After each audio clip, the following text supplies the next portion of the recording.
예, 여러분 안녕하십니까? 오늘은 제가 제 연구실인 응용인공지능 연구실을 여러분들께 소개하고자 합니다. 제 이름은 문일철이고요. 저는 서울대학교에서 2004년 컴퓨터공학사를 받았습니다. 이후에 2008년 카네기 멜론 전산대학에서 소사이어털 컴퓨팅이라고 하는 이름으로 전산학 박사를 받았습니다. 당시에는 이 소사이어털 컴퓨팅이라는 것이 새로운 개념들이었는데 이제는 점점 보편화된 그런 개념이 되었습니다. 사회를 위한 컴퓨팅 혹은 사람과 인간들을 좀 이해할 수 있는 그런 컴퓨팅이 목적이 된다라고 생각합니다. 다양한 분야에서 연구 성과물들을 내어왔으며 특히 모델링 앤 시뮬레이션과 AI 분야에서 집중적으로 활동을 하였습니다. 제 유튜브 강좌 때문에 한국인공지능학회의 교육이사를 맡게 되었고 최근 3년간 계속 이제 교육이사 활동을 하고 있습니다. 예, 여기까지 제 소개를 마치고 저희 연구실 분위기에 대해서 한번 저희 학생들이 소개하는 시간을 갖도록 하겠습니다. 예, 학생들 부탁합니다. 하나, 둘, 셋. 안녕하세요. 네, 먼저 연구실의 분위기에 대해서 대략적으로 소개해드릴 박사과정 학생 신승재입니다. 제가 생각하는 저희 연구실의 가장 큰 장점은 저희 연구실은 굉장히 자유롭고 수평적으로 조직 문화를 운영해 나가고 있습니다. 일단 출퇴근이나 따로 이걸 검사하시는 분들도 없고 최소한으로 협업할 수 있는 시간에만 이제 연구실에 있으면은 상관없다라는 주의로 아주 자유롭게 연구를 진행하고 있고요.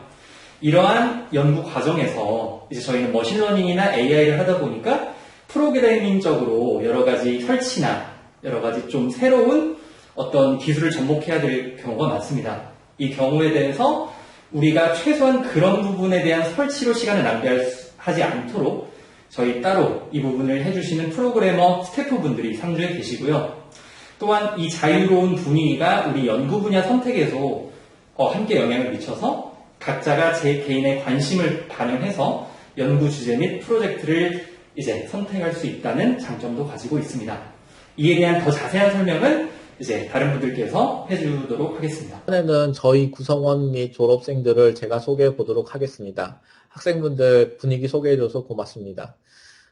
저희 연구실은 이제 그때그때 구성원들이 많이 바뀌긴 하지만, 최근, 한 10명에서 20명 사이에, 15명을 좀 넘는다고 해야 되겠네요. 그런 차원에서의, 대학원생 인력들이 있습니다.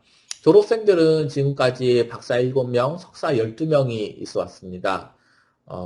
박사 졸업생들은 대부분 대학이나 국가기관에 많이 진출을 하였고요. 일부 기업체로 간 사례들이 있습니다. 지금 박사를 받고 교수님이 된 2명의 졸업생은 배장원 교수와 송경우 교수가 있는데 지금까지도 우리 연구실과 계속해가지고 함께 활동을 하면서 끈끈이 이제 인연을 이어나가고 있습니다.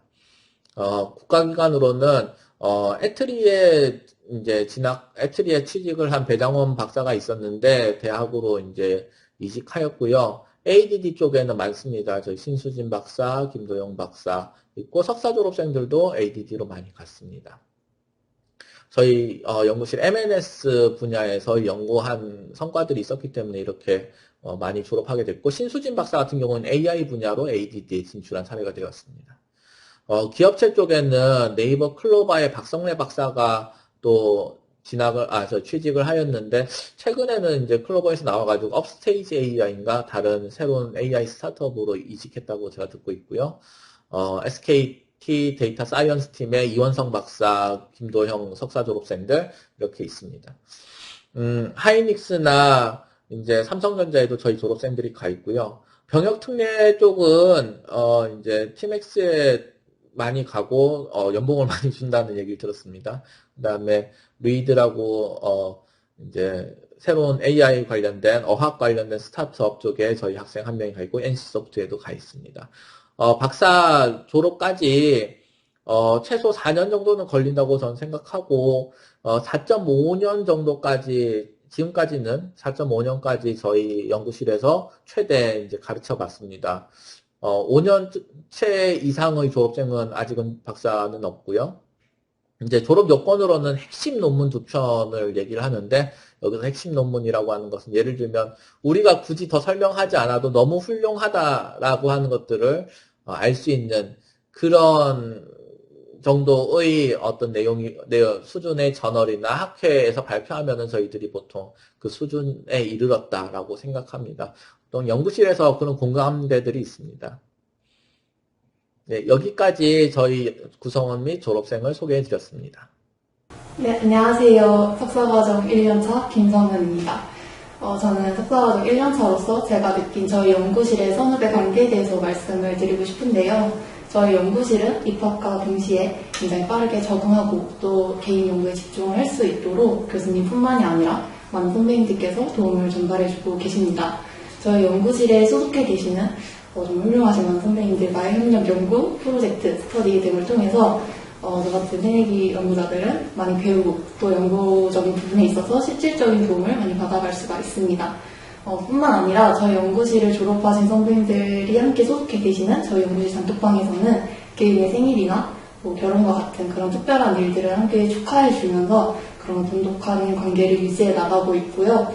뿐만 아니라 1년에 2번 있는 회식을 빼고는 절대 어떤 강요되는 회식이나 어떤 불합리한 의무는 없다는 점까지 좀 말씀을 드리고 싶습니다. 네, 저희 연구실의 연구는 크게 AI 분야와 MNS 분야로 나눌 수 있습니다. 이제 AI 쪽에는 예를 들면 사람에 대한 이해를 어떤 컴퓨테이셔널한 이제 분석 기법을 통해서 배우는 것이고요. MNS는 이런 사람들이 여럿이 모였을 때 서로의 상호작용이 어떻게 되는지에 대한 연구가 되겠습니다.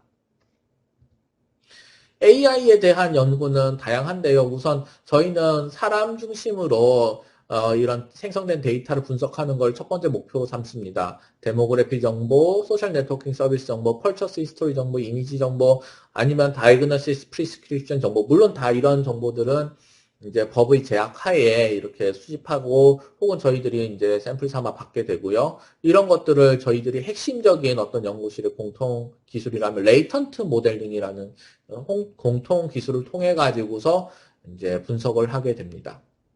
이런 레이턴트 모델링을 통해서 저희들은 레코멘데이션, 추천 시스템도 더 잘하기를 바라고요.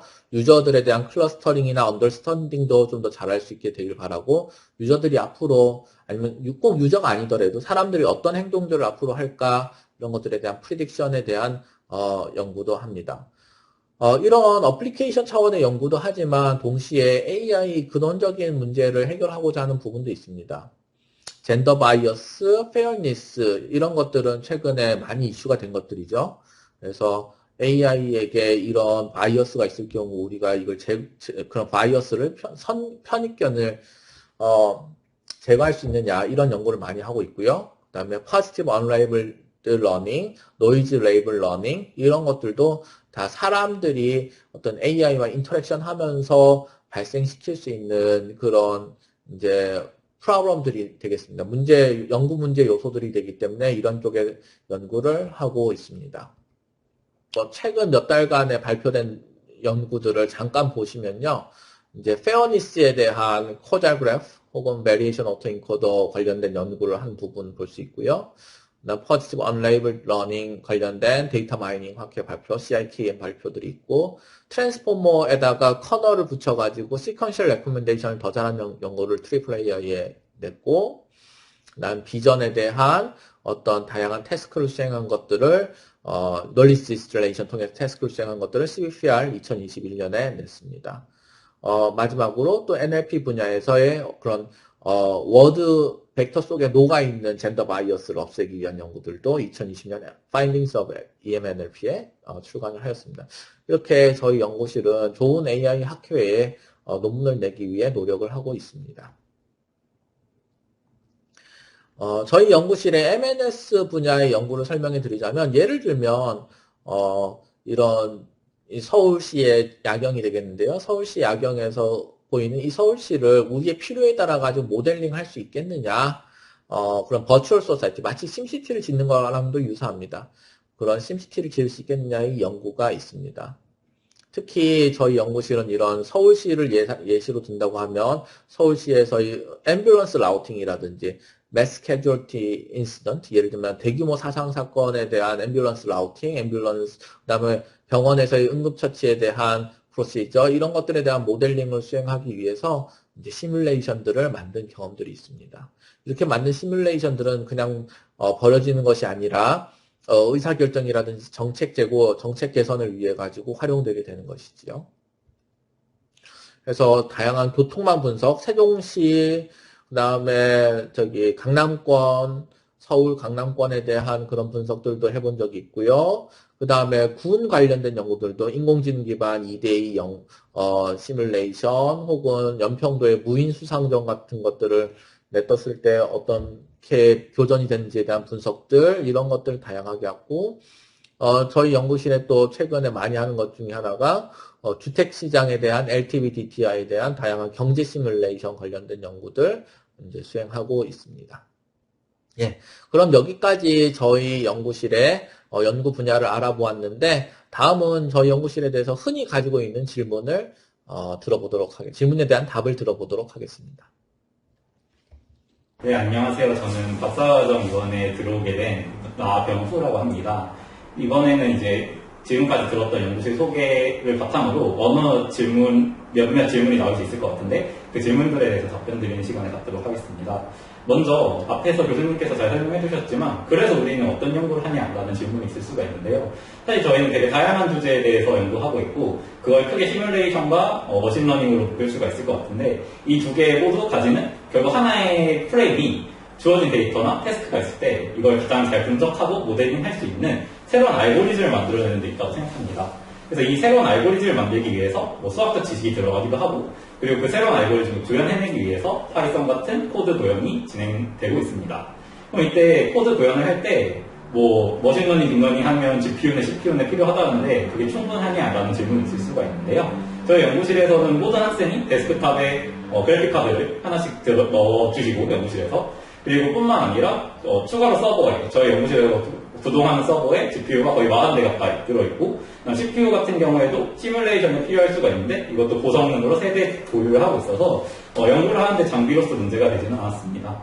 그리고 또 아까 나올 수 있는 질문이 수학 얘기가 나왔는데 저 수학 잘 못하는데 어떡하냐, 그래서 어떻게 공부나 연구를 진행하나에 대한 질문이 있을 수가 있는데, 먼저 저희가 머신러닝이나 딥러닝 같은 경우에는 교수님께서 직접 촬영하신 영상도 있고, 그 다음에 수학과 교수님께서 촬영해주신 이제 동영상 강좌도 있고, 저희 주변에 대학원 선배 후배들도 많아서 직접 물어보면서 머신러닝, 딥러닝에 대한 기초를 학습할 수 있었습니다. 그리고 또 이제 학생들끼리 논문 스터디를 되게 많이 해요. 이 머신러닝이나 딥러닝 같은 데가 되게 빠르게 변하다 보니까 그런 걸 캐치해내기 위해서 논문 스터디도 자발적으로 자유롭게 어떻게 이렇게 많은 식으로 진행을 하고 있습니다. 그리고 가장 중요한 거는 교수님이랑 미팅을 되게 자주 할 수 있다는 건데요. 그래서 주 1회 정기적인 미팅을 가져서 학생체 연구에 대해서 교수님께 이렇게 공유를 하면서 연구를 발전해 나가고 있어서 그런 식으로 공부와 연구를 진행을 하고 있습니다. 안녕하세요. 저는 석사과정 2년차 배희선입니다. 그 다음으로 이제 또 자주 나올 수 있는 질문이 연구실의 문화에 대한 거일 것 같은데요. 저희는 진짜로 정말로 수평적인 문화이고요. 그래서 월 2회 티타임을 운영하고 익명 건의사항을 또 운영하는 등 학생들의 의견을 잘 반영할 수 있는 많은 장치들을 만들어 두었습니다. 최근에 연구실 좌석의 재배치 또한 모든 인원에 대해서 공정하게 재배치를 하려고 노력을 하고 있고, 그 다음에 출퇴근 시간이 자유롭기 때문에 이것 또한 우리 연구실의 큰 장점이라고 저는 생각합니다.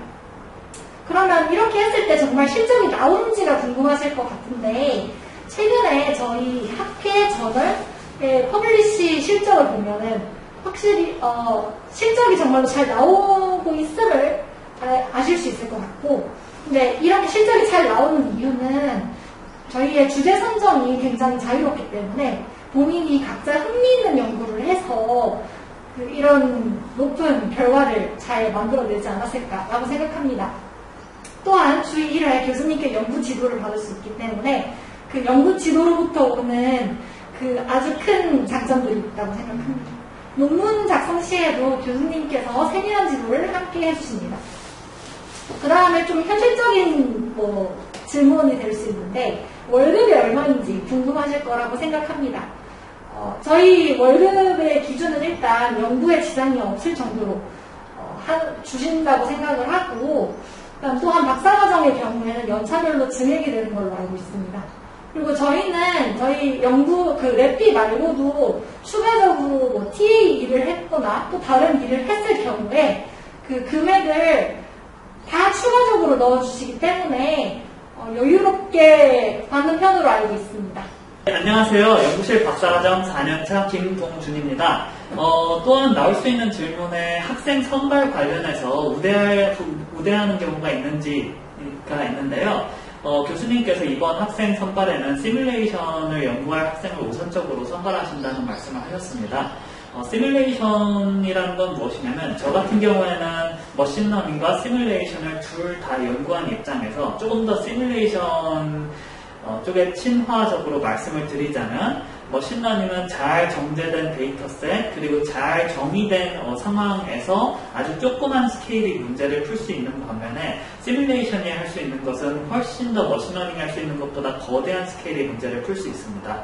예를 들면 우리나라 주택 시장을 시뮬레이션으로 모델링하여서 그 소득 격차를 해소할 수 있는 정책을 제안하는 것 또한 시뮬레이션으로 우리 연구실에서 한 적이 있고요. 그러한 면에서 바라보았을 때 학생이 바라보는 태스크가 나는 머신러닝을 해서 조금 더 구체적인 태스크를 풀고 싶다 하면은 머신러닝으로 가시면 되고 나는 조금 더 그보다는 훨씬 더 거대한 스케일이 거대한 이야기를 하고 싶다 하면은 시뮬레이션 쪽으로 가면 된다고 저는 생각합니다. 또한 교수님께서는 미국에서 시뮬레이션으로 박사를 받으셨고 교수님께서 박사를 받으신 연구실은 되게 좋은 연구실입니다. 그렇기 때문에 우리 연구실에서도 아주 수준 높은 시뮬레이션 관련 연구를 하고 있고요. 이상으로 이에 대한 질문을 마치도록 하겠습니다. 네, 교수님 받아주세요. 네, 학생분들 다양하게 질문 많이 대답해줘서 고맙습니다. 예, 이렇게 저희 연구실 소개를 마치도록 하겠고요. 그래서 인공지능이나 시뮬레이션 분야 이런 쪽에 연구하고 싶은 젊은이들은 많이 와주셨으면 좋겠습니다. 감사합니다.